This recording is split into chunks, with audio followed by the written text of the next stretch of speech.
Kumar, Bihar public service commission, Bihar लोक सेवा आयोग, बिहार में एक बहुत बड़ी लेवल की परीक्षा होती है और उसमें एक गांव से बिलोंग करने वाली लड़की का सिलेक्शन होता है। मेरे साथ रागिनी है जो कि इनका selection Bihar public service commission के द्वारा एग्जाम लिया गया है और स्वच्छता एवं अपशिष्ट प्रबंधन पदाधिकारी के तौर पर इनका चयन हुआ है।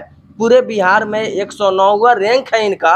इनसे बात करेंगे और जानेंगे कि किस प्रकार से रागिनी का चयन हुआ है, शिक्षा कैसे प्राप्त की थी। सबसे पहले रागिनी, आप कैसी हैं? मैं ठीक हूँ। अच्छा, पदाधिकारी आप बन गई हैं। अब हम लोग को डर लग रहा है आपका इंटरव्यू करने में। नहीं, ऐसा कोई बात नहीं है। नहीं है? अच्छा बताइए, शुरुआती शिक्षा आपको कैसे प्राप्त हुई थी, कहाँ से प्राप्त हुई थी? शुरुआती शिक्षा तो हम अपने गांव से ही किए हैं, सरकारी स्कूल से। हाँ। और उसके बाद 10th की क्लास मैंने वहाँ हाई स्कूल तुरकौलिया से, श्री राजाराम हाई स्कूल तुरकौलिया से किया है। हाँ। और उसके बाद मैंने इंटर अपने MS कॉलेज से किया है। हाँ। उसके बाद मैंने 1 साल तैयारी किया और उसके बाद MIT मुजफ्फरपुर से बीटेक की, सिविल इंजीनियरिंग डिपार्टमेंट में। अच्छा, ये जो आप बीटेक की थी, ये किस वर्ष बीटेक का कोर्स कब आपका फाइनल हुआ था मुजफ्फरपुर से? 2020 में 17-21 बैच था मेरा। अच्छा जी, 2020 में। तो 21 में बीटेक करने के बाद यानी इंजीनियरिंग करने के बाद फिर से बिहार पब्लिक सर्विस कमीशन के तरफ रुख आना, पदाधिकारी बनना, इंजीनियर बनने का मुंड नहीं था क्या? नहीं, ऐसा नहीं है। जब मेरा 21 में कंप्लीट हुआ तो उसी समय हम लोग का मतलब गेट का एग्जाम होता है एक। अच्छा। तो वो गेट के एग्जाम में हम अपीयर हुए थे। हाँ। तो उसमें मेरा मतलब क्वालिफाई हुआ था, तो उसके थ्रू एमटेक ले लिए थे। अच्छा। एमटेक ले लिए सिविल इंजीनियरिंग में। NIT पटना मिला। हाँ। तो NIT पटना में लिए कि तैयारी होते रहेगा। हाँ। पहले से तो इंजीनियरिंग वाले ही एग्जाम्स का तैयारी हो रहा था, फिर हाँ। अचानक से जनवरी में इसका एडवर्टाइजमेंट आया कि आप सिविल इंजीनियरिंग से अगर बिलोंग करते हैं तो आप इस फॉर्म को फिल कर सकते हैं। सही। तो फिर इस एग्जाम के लिए प्रिपरेशन स्टार्ट की उस समय से, और दिसंबर में एग्जाम हुआ। हाँ। नवंबर में। हाँ। और इसका रिजल्ट का बहुत जल्दी ही आने वाला था। सिलेक्शन प्रोसेस में मतलब दिखाया गया कि बहुत जल्दीबाजी होगा। हाँ। इसलिए बाकी सब एग्जाम को छोड़कर इसके लिए तैयारी करना स्टार्ट कर दिए। कॉलेज के साथ ही मतलब एमटेक चल रहा था। और हाँ। एमटेक भी मेरा इन्वायरमेंट इंजीनियरिंग में था। हाँ। तो हमको बहुत मतलब उससे मदद मिला। बहुत मदद मिला। हाँ, उसमें जो सब्जेक्ट थे वो इससे मिलता जुलता जो भी था इसका सिलेबस। हाँ। तो फिर वहाँ से भी हमको बहुत हेल्प मिला और मेरा तैयारी हो गया कॉलेज के साथ ही। बहुत सारे बच्चे होते हैं जो सोचते हैं कि नहीं, पहले हम मैट्रिक कर लेंगे, इंटर कर लेंगे, ग्रेजुएशन कर लेंगे, उसके बाद में किसी कंपटीशन की तैयारी करेंगे। नहीं, ऐसा नहीं सोचना चाहिए, क्योंकि जब हम लोग करके निकलते हैं उसके बाद काफ़ी प्रेशर आ जाता है कि मतलब अब कैसे करें, अभी इतना समय बीत गया। तो ये तैयारी कॉलेज से ही मतलब मेरे दिमाग में था कि जितना जल्दी हो सके तो कॉलेज से जो भी टाइम मिलता था तो उसको वेस्ट नहीं करते थे। हाँ। मतलब साथ में तैयारी कंपटीशन का करते रहते थे दिमाग में कि साथ में हो जाएगा तो ज़्यादा अच्छा है। क्योंकि ड्रॉप लेकर 1 साल ड्रॉप हुआ था मेरा इंटर के बाद, तो बहुत प्रेशर था। मतलब अच्छा। ऐसा लग रहा था जैसे क्या हो गया है। तो हाँ। इसलिए ये चीज़ लग रहा था कि अब ड्रॉप नहीं होना चाहिए। आपको सबसे अधिक हेल्प कौन सा प्रकाशन मिला है? कैसे कैसे आप तैयारी की हैं? फॉलो कौन सा पब्लिकेशन का आप बुक किए हैं? नहीं, पब्लिकेशन नहीं, जो भी मेरे कॉलेज के लाइब्रेरीज में बुक्स, बहुत सारे अच्छे बुक्स अवेलेबल हैं। हाँ। तो उनके थ्रू टॉपिक्स पता होता था। अगर समझ नहीं आता था यूट्यूब या ऑनलाइन कोचिंग के थ्रू, हाँ। तो उसको वहाँ पर से जा करके थोड़ा सा देख लेते थे, उस टॉपिक को पढ़ लेते थे। बाकी ज़्यादा प्रॉब्लम नहीं आती थी, क्योंकि ये एग्ज़ाम पहली बार हुआ था। अच्छा। तो बहुत लोगों को तो ये भी नहीं पता था कि मतलब किस लेवल का क्वेश्चन आएगा। पर इसका था कि मतलब 150 क्वेश्चन आएगा। हाँ। और एक क्वेश्चन 0.8 नंबर का था। अच्छा, नेगेटिव मार्किंग भी था इसमें? नहीं, नेगेटिव मार्किंग नहीं था, बस नंबर ऑफ क्वेश्चन ज़्यादा था, क्योंकि अच्छा। पहली बार एग्जाम हुआ था। तो इसमें यह था कि बहुत लोगों को नहीं पता है। अच्छा। तो इसमें अगर हम लोग सोर्स बताने वाला अगर अच्छा गाइडेंस मिल जाता है। हाँ। कि आप यहाँ से पढ़िए, वहाँ से पढ़िए, अगर आप उसको फॉलो करते हैं तो फिर इसमें बहुत एक्सेल कर पाए। तो मेरे जैसे जो गाइड थे ऑनलाइन कोचिंग वाले, तो बहुत अच्छे से बताए थे, सोर्स उन्होंने बताया, हम लोग निकलवा करके उसको पढ़े।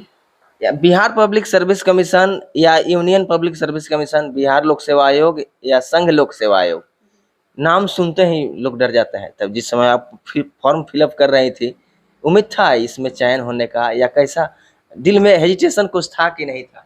नहीं सर, जब इसका एडवर्टाइजमेंट आया था, इसका सिलेबस देखे तो लगा था इसमें तो सिलेक्शन लेना है किसी तरह। लेना है। हाँ। ये उसी होता दिन है लगा। सफलता का मंत्र और ये होता है दृढ़ निश्चय। क्योंकि ऐसा था कि अगर अगर बहुत अच्छा नहीं कर पाएंगे तो बिहार में गर्ल्स का रिजर्वेशन है 35% है।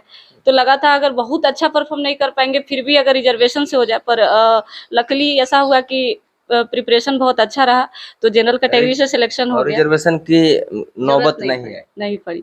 तो इसके लिए भी खुश है कि बाकी दूसरे लोगों को इस चीज़ से फायदा हुआ। मेरे जनरल कैटेगरी में से अगर मेरा सिलेक्शन होता है तो ओबीसी गर्ल्स के लिए या ओबीसी में जो भी है बाकी बच्चे सेलेक्ट हुए, तो ये चीज़ हुआ। अच्छा, अब आपको पदाधिकारी बना दिया गया है, पदाधिकारी आप बन गई हैं। जिला में कहीं रहेंगी, नगर पंचायत में रहेंगी, नगर परिषद में रहेंगी, कैसे डील करेंगी? वहाँ पर बहुत सारे लोग समस्या लेकर आएंगे आपके पास। जी, अभी हम लोग का मे बी इसमें ट्रेनिंग भी हो, क्योंकि पहली बार है, पता नहीं है क्या होगा क्या नहीं होगा, तो उसमें तो बहुत कुछ हम लोगों को सीखने सफलता को का मिलेगा। श्रेय किनको देना चाहेंगे? सबसे अधिक योगदान किनका रहा है? सबसे अधिक तो मेरे मम्मी पापा का। मम्मी पापा सबसे अधिक। जी। अच्छा, उसके बाद में? उसके बाद मेरे भाई बहन ने भी बहुत सपोर्ट किया है, मेरे फैमिली वाले जो भी मेरे रिश्तेदार हैं, और मेरे गुरु बहुत सारे हैं। एक मेरे गुरु हैं ब्रजेश सर, जिनसे जहाँ से मेरा मतलब लाइफ का चेंजिंग पॉइंट था। हाँ। कि उनके यहाँ गए, 9th से पढ़ाई स्टार्ट किए। हाँ। तो वहाँ पे बहुत कुछ सीखे।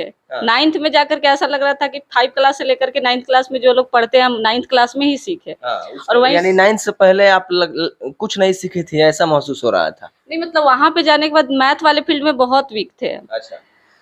पर वहाँ जाने के बाद जब सर बहुत डांटते थे, हमको ऐसा लगता था कि हमको भी मतलब बहुत सारे बच्चे थे जो बहुत तेज थे, तो हाँ। ऐसा लगता था कि हमको भी उतना तेज बनना है। हाँ।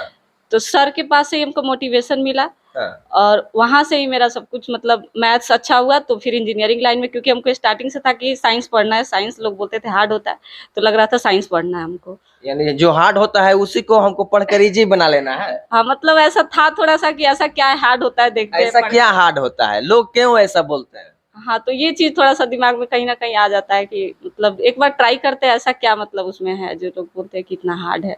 हाँ। मैथ अच्छा। से भी काफी लोग बहुत डरते हैं, तो फिर मेरा ये भी था कि मैथ्स में अच्छा करना है, और वहीं से स्टार्ट हुआ कि फिर इंजीनियरिंग लाइन सेलेक्ट किए। अच्छा, जो बच्चे तैयारी करते हैं उन लोगों को क्या सजेशन देना चाहिएगा? या उन अधिकतर बच्चों का ये मानना होता है कि सिलेक्शन होने में, सफल होने के लिए बहुत अधिक देर तक पढ़ना होता है, ज़्यादा देर तक पढ़ना है, और इसके बारे में आपका क्या विचार है?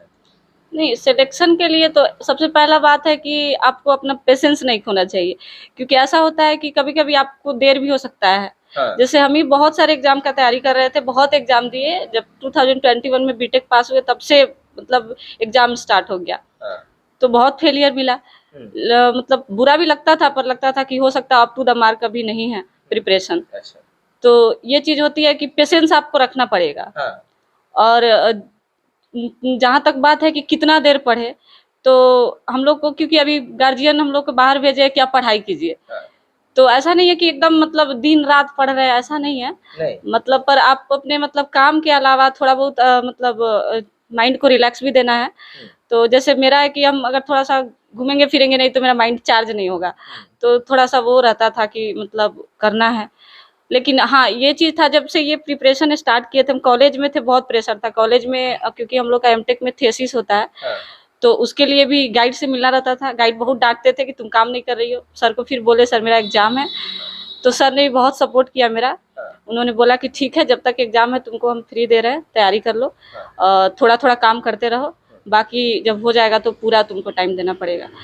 तो वहाँ से था कि कॉलेज में जाते थे, वहाँ लाइब्रेरी का सुविधा था, तो 8 बजे से निकल के चले जाते थे हॉस्टल से।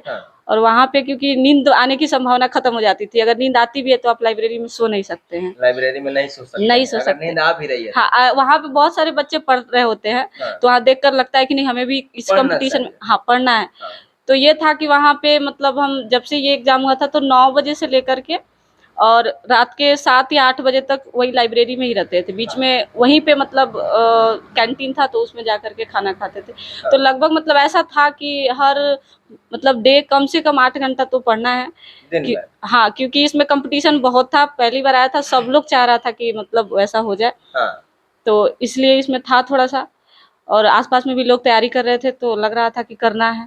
तो फिर ऐसा है कि आप किसी भी एग्जाम के लिए, हमको ऐसा लगता है अगर डेली बेसिस पे मतलब 7 से 8 घंटा पढ़ते हैं तो फिर ये चीज़ आपको एक्सेल करेगी, मतलब आपको ले जाएगी ऊपर। हो जाएगा। ये थी हमारे साथ रागिनी, जो तुरकोलिया प्रखंड अंतर्गत जयसिंहपुर पूर्वी पंचायत की बेटी हैं, और या इनका सिलेक्शन जो है बिहार लोक सेवा आयोग में स्वच्छता एवं अपशिष्ट प्रबंधन पदाधिकारी के तौर पर हुआ है। बेटियों का जमाना है, और यह 2023 जो है वह यूपीएससी हो या बीपीएससी हो, बेटियों के लिए एक सौगात लेकर आ रहा है। किसी भी परीक्षा का जब रिजल्ट आता है तो उसमें बेटियों का जो स्थान है वह सबसे ऊपर देखा जा रहा है। मेरे साथ रागिनी के पापा जी हैं और रागिनी की माँ है। कैसा महसूस हो रहा है आपको आंटी? रागिनी का चयन अब पदाधिकारी बन गई है, वीडियो से ऊंचा रैंक हो गया। अच्छा है। अच्छा हो गया है। क्या कहना चाहेंगे रागिनी के बारे में? शुरू से ही रागिनी किस प्रकार से छात्रा थी और इस सफलता से आप कैसा महसूस कर? स्टार्टिंग से भी ये पढ़ने में लगनशील थी। हाँ जी, मेधावी छात्र थी पहले से शुरू जैसे ही रिजल्ट आया है रागिनी का, प्रखंड सहित पूरे चंपारण में खुशी का लहर है कि नहीं, चंपारण की बेटी जो है वह बीपीएससी परीक्षा पास कर ली है। जी, रागिनी शुरू से ही मेहनत करती थी, पढ़ाई लिखाई में मन लगाकर। हाँ जी, इसलिए हम लोग भी इस पर ध्यान दिए, आई अपना मेहनत की पूरा लगन से, हाँ इस मुकाम पर पहुंची। हाँ। अभी इसको और आगे जाने का उम्मीद हम लोग रखते हैं कि आगे आईएएस अच्छा। बने। अच्छा, आपका रागिनी आगे क्या करने का विचार है? यहीं तक सीमित रहना है या आगे भी पढ़ाई जारी रखना है? नहीं, अभी जैसे हम लोग का तो ज्वाइनिंग का टाइम नहीं आया है, तो अभी तैयारी चल रहा है। हाँ। पर साथ में अभी अच्छे से उसमें काम करेंगे और साथ में तैयारी भी चलती रहेगी, फिर अब लाइफ जहाँ ले जाए आगे। यानी ऑफिस भी संभालना है पदाधिकारी बनकर, और अगले भविष्य के लिए तैयारी भी करते रहना है। जी। तो माँ आंटी है मेरे साथ, रागिनी की माँ है। अब आंटी, अब आपको दहेज देना नहीं पड़ेगा, अब आपको दहेज लेके शादी करेंगे क्या? दहेज तो ऐसी बात हो रहा है कि दहेज नहीं देना पड़ेगा। दहेज तो जो रस्म है वो होइबे करेगा, दिया दहेज तो देना ही पड़ता है, कम देना पड़े या बेसी देना पड़े। अब तो पदाधिकारी बन गई है रागिनी, अब कौन ये है अब को मांगेगा आपसे? अब कौन कहेगा? हाँ, दहेज तो ऐसा ही हम लोग दहेज लेना देना इसी समझते हैं। हाँ हाँ, कि दहेज लेना देना दोनों समाज के लिए कलंक है। कलंक है जी, है ना? तो हम लोग चाहते हैं कि दहेज प्रथा समाज से मिटे बिल्कुल ना, बिल्कुल। और हर लड़का वाले चाहे लड़की वाले इसमें आगे आए। इसमें हम भी पहल करेंगे कि दहेज समाज से मिटे, दहेज प्रथा के हम बंद किया जाए, बंद समाज किया से। जाए। यह एक अभिशाप है, यह एक कलंक है, और बेटियों के लिए यह एक अभिशाप बनकर आ गया। जी, क्या नाम है आपका? मेरा नाम हुआ संजय कुमार यादव। तो हमारे साथ रागिनी थी जिनका चयन हुआ है। आप कौन सा है, अपशिष्ट प्रबंधन पदाधिकारी के तौर पर। उनके पापा जी हैं, उनकी माँ है, और आप सब देख रहे थे सब तक न्यूज। आप लोग बन रहे हैं अगले वीडियो में। इन तमाम मुद्दों पर आपकी क्या प्रतिक्रिया है कमेंट्स में जरूर बताइएगा। जय हिंद।